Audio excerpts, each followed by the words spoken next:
Italy Italy आधिकारिक रूप से इटालिय गणराज्य दक्षिणी यूरोप का एक देश है। यह भूमध्य सागर के मध्य में स्थित है और इसका क्षेत्र काफी हद तक इसी नाम के भौगोलिक क्षेत्र के साथ मेल खाता है।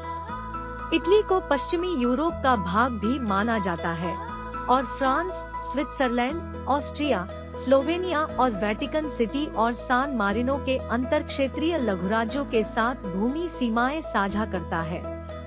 इसका स्विट्जरलैंड कैंपियोन में एक बहिया क्षेत्र है। इटली 60 मिलियन से अधिक की जनसंख्या के साथ 301,230 वर्ग किमी के क्षेत्र में विस्तृत है। यह यूरोपीय संघ का तृतीय सर्वाधिक जनसंख्या वाला सदस्य राज्य है, यूरोप का षष्ठ सर्वाधिक जनसंख्या वाला देश है और भूमि क्षेत्र के हिसाब से महाद्वीप का 10वां सबसे बड़ा देश है। इटली की राजधानी और सबसे बड़ा नगर रोम है। इटली कई सभ्यताओं का मूल स्थान था, जैसे कि इत्रस की सभ्यता, जबकि दक्षिण यूरोप और भूमध्य द्रोणी में इसकी केंद्रीय भौगोलिक स्थिति के कारण देश ऐतिहासिक रूप से असंख्य लोगों और संस्कृतियों का घर भी रहा है, जो पूरे इतिहास के दौरान प्रायद्वीप में बस गए थे। मध्य इटाली के मूल निवासी लातीनों ने 8वीं शताब्दी ईपू में रोमन साम्राज्य का गठन किया, जो अंततः सीनेट और लोगों की सरकार के साथ एक गणराज्य बन गया। रोमन गणराज्य ने शुरू में इतालीय प्रायद्वीप पर अपने पड़ोसियों को जीत लिया और आत्मसात कर लिया।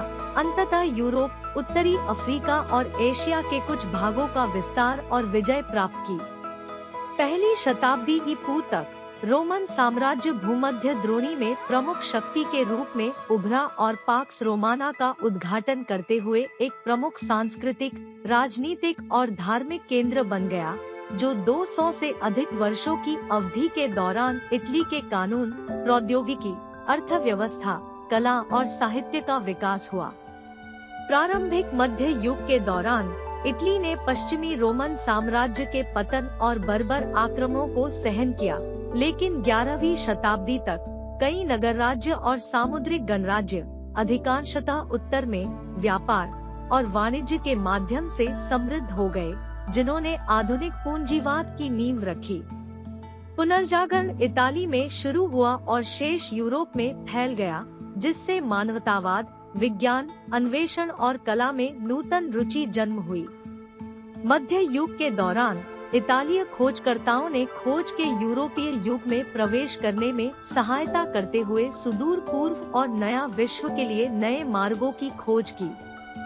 भूमध्य सागर से गुजरने वाले व्यापार मार्गों के खुलने से इताली की वाणिज्यिक और राजनैतिक शक्ति में काफी अभाव आया। 15वीं और 16वीं शताब्दी के इतालीय युद्धों के दौरान इतालीय नगर राज्यों और अन्य यूरोपीय शक्तियों के आक्रमणों के बीच सदियों की प्रतिद्वंद्विता और अंतर्द्वंद ने इताली के कुछ भागों को राजनीतिक रूप से खंडित कर दिया।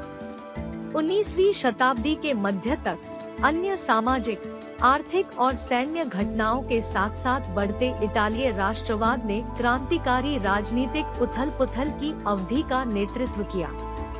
शताब्दियों के राजनीतिक और प्रादेशिक विभाजनों के बाद 1861 में स्वतंत्रता के युद्ध के बाद इताली लगभग पूरी तरह से एकीकृत हो गया, जिससे इताली साम्राज्य की स्थापना हुई।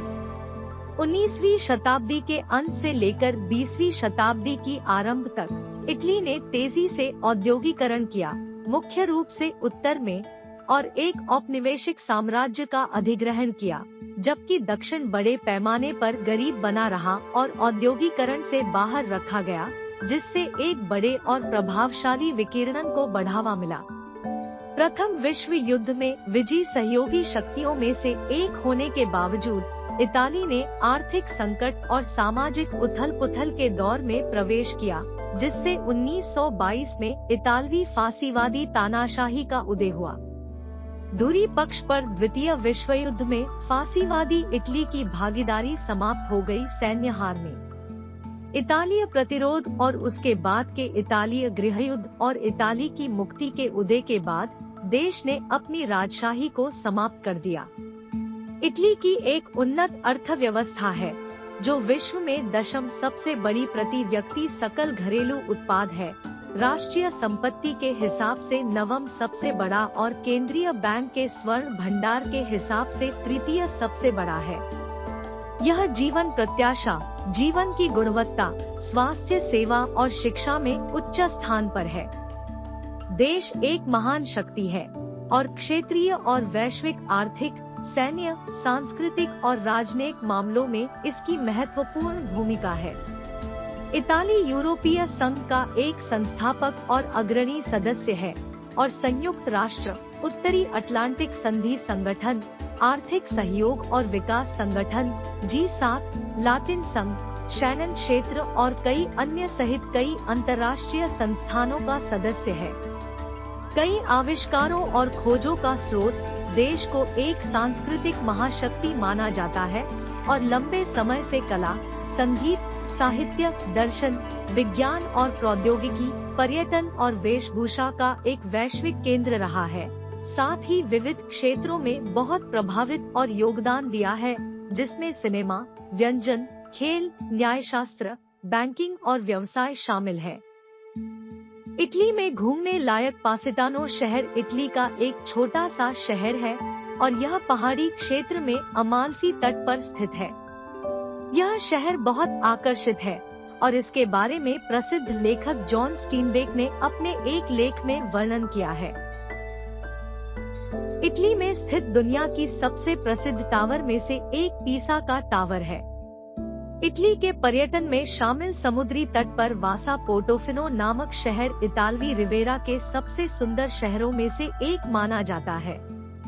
यहाँ पर टूरिस्ट समुद्र तट पर घूमने के लिए आते हैं और आनंद की अनुभूति करते हैं।